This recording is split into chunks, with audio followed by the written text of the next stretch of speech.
Is the MCU on the decline? Are they getting worse? Or will they ever be able to top what they used to be? That is the topic of this video. And I'm going to give my 2 cents as to whether or not I agree with what many people are saying, what their assessments are, that the MCU is indeed on the decline.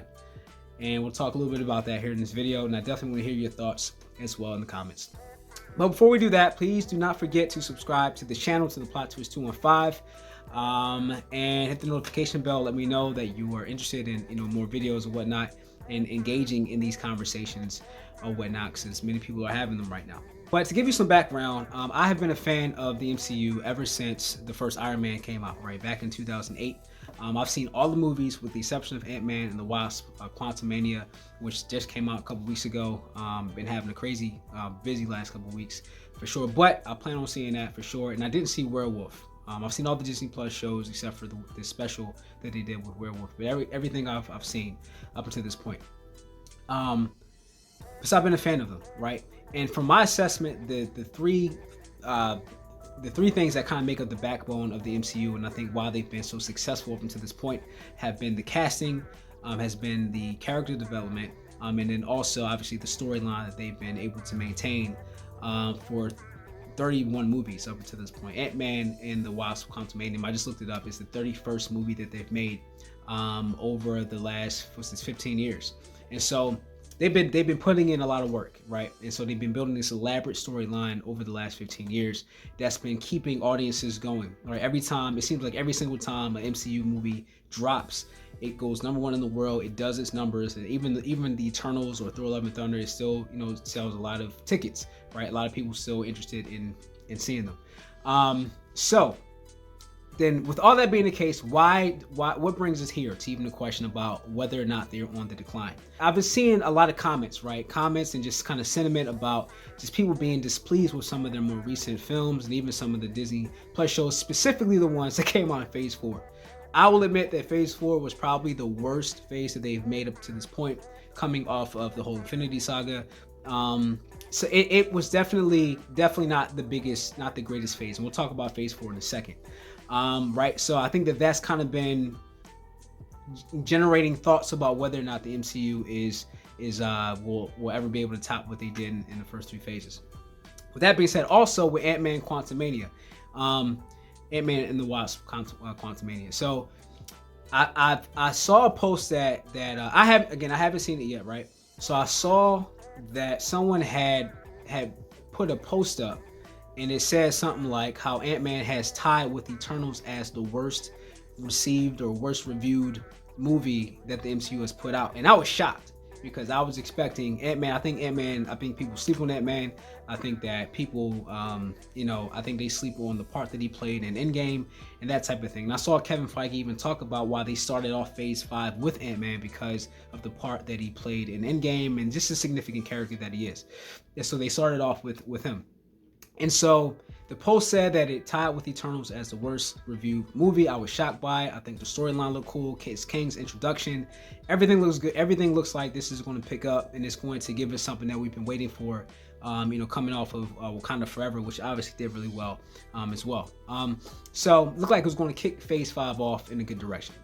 Apparently not so. Now, granted, it has been #1 in the world the last 2 weeks. I just saw that Creed 3 just knocked it off, because Creed 3 just dropped. This is this opening weekend, just knocked it off the theater. So knocked it off for that #1 spot.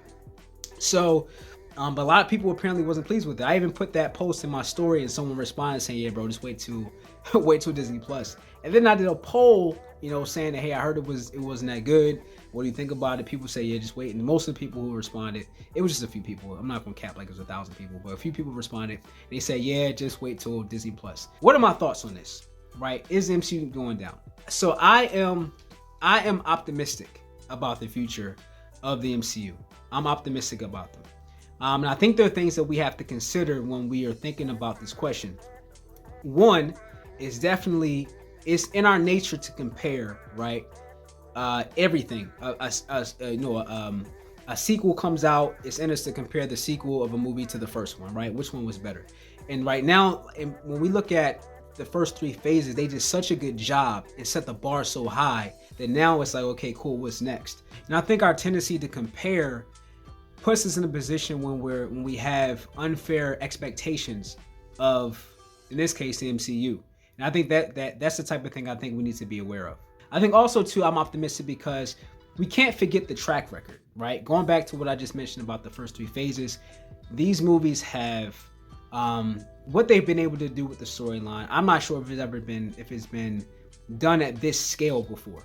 31 movies, all of them connecting, all that type of stuff. Like, I think this is amazing. I mean, I'm pretty sure Star Wars they haven't done 31 movies, but they've we've seen movies kind of do stuff like this, but I don't think it's been at this scale with this many movies and that type of thing.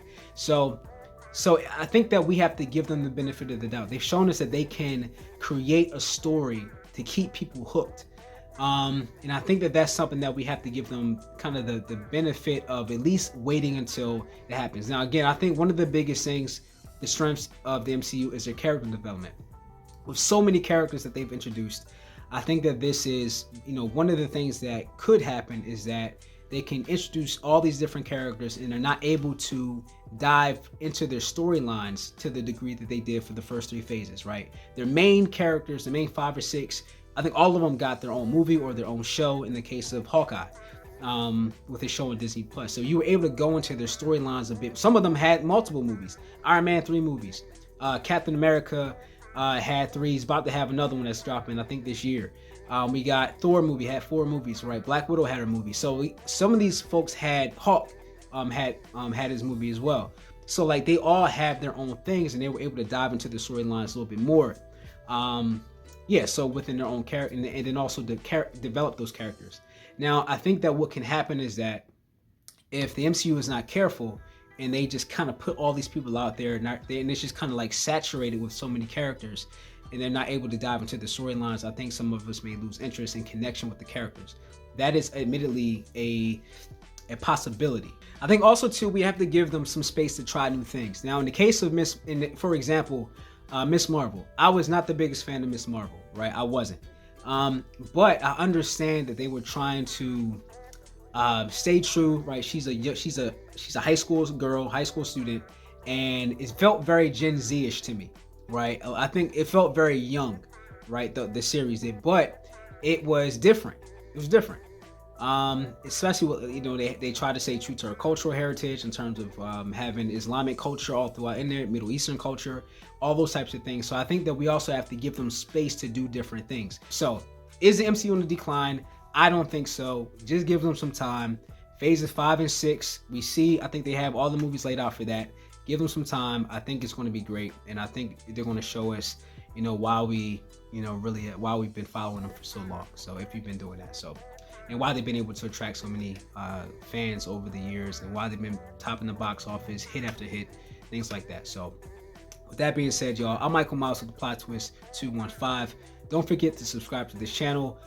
Hit the notification bell. Also, check out my page on Gumroad. So there are a couple of resources that I put out there recently that you can get for free. The discussion guides based on a couple of the movies, based on Thor: Love and Thunder and Wakanda Forever, completely free, that you can use, that go into the different themes of the movies and talk about how scripture interacts with them. So check them out. Let me know what you think. With that being said, y'all, peace.